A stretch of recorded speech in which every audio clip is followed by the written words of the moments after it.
πολιτικές ομάδες και ιδιαίτερα η πολιτική μας. Σας ευχαριστώ πάρα πολύ για την πρόσκληση.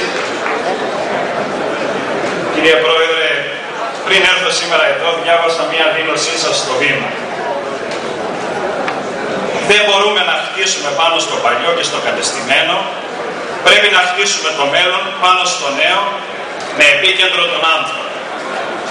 Και επειδή νομίζω ότι αυτό είναι το στίχημα της εκπαίδευσης και το βασικό ερώτημα είναι τι σχολείο θέλουμε, και πιστεύω ότι όσο αυτό δεν το ξεκαθαρίζουμε, δεν θα μπορούμε να παίρνουμε μέτρα για την εκπαίδευση και για την παιδεία μας που χρειάζεται ο τόπος, θα μου επιτρέψετε να σας διαβάσω ένα μικρό απόσπασμα που διαβάζονταν κάθε φορά που συνεδρίαζαν οι εκπαιδευτικοί της ειδικής αγωγής σε ένα συνέδριο στην Ουαλία. Ήταν μια επιστολή ενός κρατούμενου στο στρατόπεδο Νταχάου, ο οποίος έλεγε τα εξής: αγαπητοί εκπαιδευτικοί, βγήκα ζωντανός από τα στρατόπεδα συγκέντρωσης. Τα μάτια μου είδαν πράγματα που δεν έπρεπε να τα δει ανθρώπου μάτι. Είδα θαλάμους αερίων που κατασκευάστηκαν από καλά εκπαιδευμένους μηχανικούς. Είδα παιδιά να φαρμακώνονται από άριστα εκπαιδευμένους γιατρούς. Είδα βρέφη να θανατώνονται από καλά καταρτισμένες νοσοκόμες. Είδα γυναίκες και μωρά να δολοφονούνται και να ρίχνονται στην πυρά από απόφοιτους πανεπιστημίων. Αυτά είδα και γι' αυτό είμαι δύσπιστος απέναντι στην εκπαίδευση. Τώρα πια ένας είναι ο τρόπος εκπαιδευτικούς: να βοηθούν τους μαθητές τους να γίνουν άνθρωποι. Οι προσπάθειες των εκπαιδευτικών δεν επιτρέπεται να έχουν ποτέ ως αποτέλεσμα εκπαιδευμένα τέρατα ψυχοπαθείς με διπλώματα σπουδαγμένους άριθμα. Αξία έχουν η ανάγνωση, η γραφή και η αριθμητική μόνο όταν συμβάλλουν στο να γίνουν τα παιδιά μας άνθρωποι. Νομίζω ότι αυτή την επιστολή πρέπει να την έχουν όλοι όσοι ασχολούνται με την παιδεία, από τον Αδριανό Πρωθυπουργό της χώρας μέχρι και τον τελευταίο εκπαιδευτικό. Λένε οι μαθητές επίσης σε ένα φεστιβάλ στη Θεσσαλονίκη: δεν έχουμε ελεύθερο χρόνο, δεν έχουμε ευκαιρίες στη μόρφωση. Συχνά βιώνουμε τρομοκρατία από αδιάφορους. Ναι, είναι αλήθεια γι' αυτό. Δασκάλους και καθηγητές σε ένα σχολείο που θα έπρεπε να καλλιεργεί προσωπικότητες, αλλά είναι μόνο χώρος αποστήθησης και παπαγαλίας. Το σχολείο πρέπει να μορφώνει και όχι να εξοντώνει. Κύριε Πρόεδρε, νομίζω ότι το σχολείο χρειάζεται τομές, δεν θα τις έλεγα μεταρρυθμίσεις. Χρειάζεται μια νέα αλλαγή το σχολείο μετά τη μεταρρύθμιση του 1964 που έδωσε σε εμάς τις ευκαιρίες να σπουδάσουμε, που κατάργησε τους αποκλεισμούς στη μόρφωση. Το στίχημα της ποιότητας δεν κερδίθηκε. Ο Μίλτος Κουδουράς στις αρχές του προηγούμενου αιώνα του είχε πει με ένα χαρακτηριστικό τίτλο: κλείστε τα σχολιά.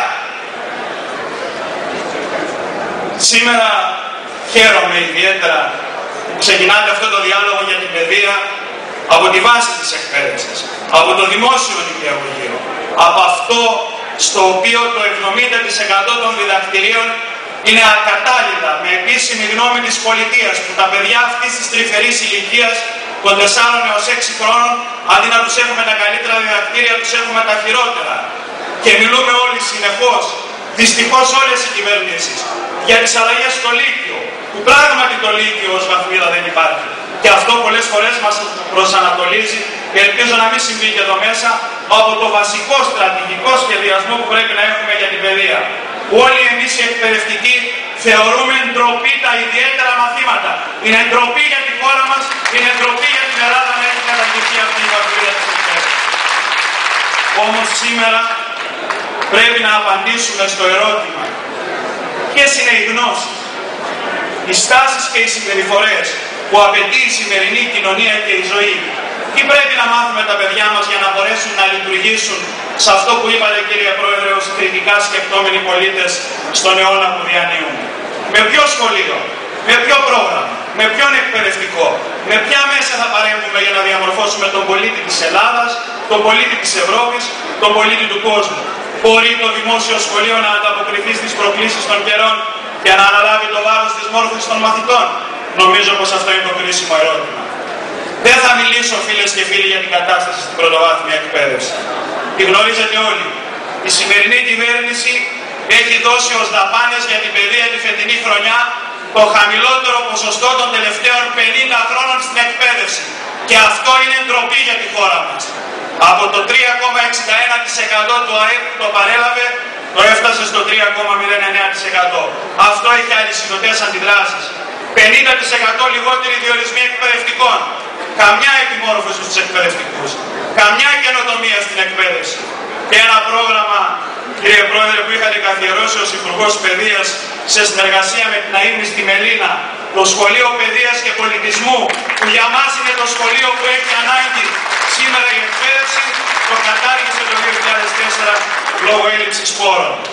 Βέβαια, αγαπητοί φίλοι, θα ήμουν εκτός πραγματικότητας αν έλεγα ότι το σχολείο αυτό που θέλουμε μπορεί να δημιουργηθεί μόνο με τις δαπάνες, που είναι όμως απαραίτητη προϋπόθεση, και θα φέρω το παράδειγμα του νέου Προέδρου της Αμερικής, του Μπάρακ Ομπάμα, ο οποίος για το 2009 από 60 δισεκατομμύρια δολάρια που ήταν οι δαπάνες για την παιδεία το 2008, τις έκανε για το 2009 136 εκατομμύρια δολάρια. Υπερδιπλασίασε τις δαπάνες για την παιδεία. Δεν είναι το μόνο μέτρο, είναι όμως απαραίτητη προϋπόθεση για να πάμε μπροστά. Σίγουρα το στίχημα είναι ο εκπαιδευτικός. Και η μόρφωση και η επιμόρφωση του εκπαιδευτικού δεν πρέπει να κατατείνουν στο να πάρει ο εκπαιδευτικός πολλές γνώσεις. Η μόρφωση και η επιμόρφωση του εκπαιδευτικού ένα στόχο πρέπει να έχει. Να αλλάξει την κουλτούρα της καθημερινότητας στο σχολείο. Να κάνει τα παιδιά να αγαπήσουν το σχολείο. Να γίνει το σχολείο μας ένα σχολείο χαράς, δημιουργίας, ένα σχολείο στο οποίο θα μαθαίνουν πώς να μαθαίνουν, πώς να γίνονται κριτικά σκεπτόμενοι άνθρωποι για να μπορούν να αμφισβητούν αύριο αυτά που εμείς θεσπίζουμε σήμερα.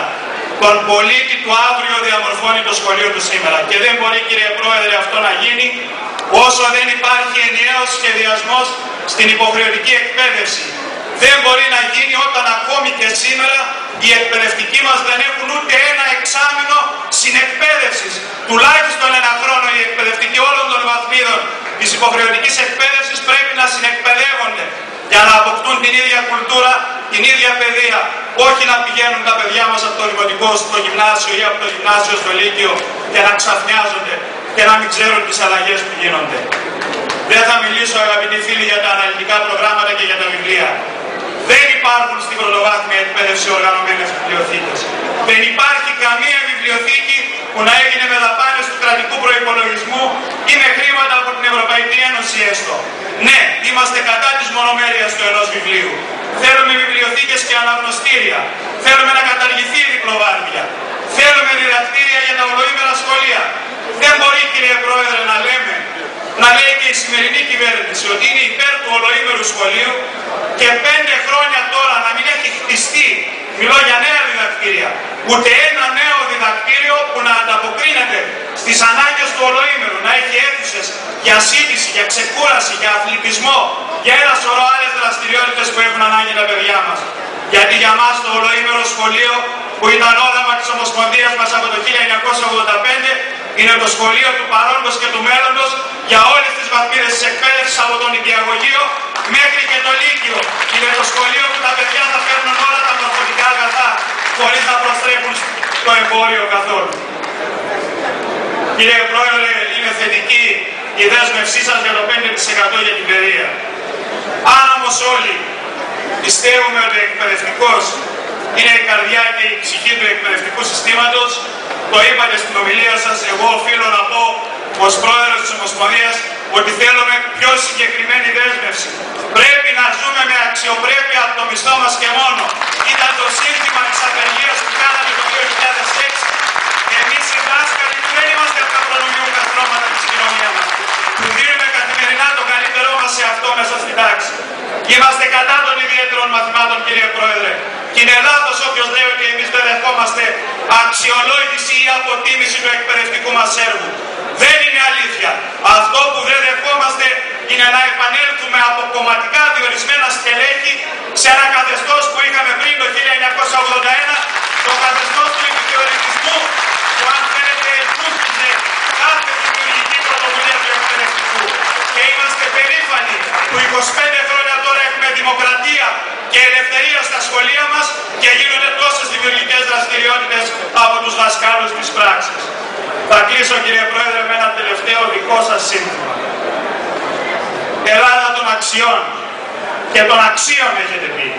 Πρέπει να ξεκινήσει αυτό από την εκπαίδευση. Η εκπαίδευση πρέπει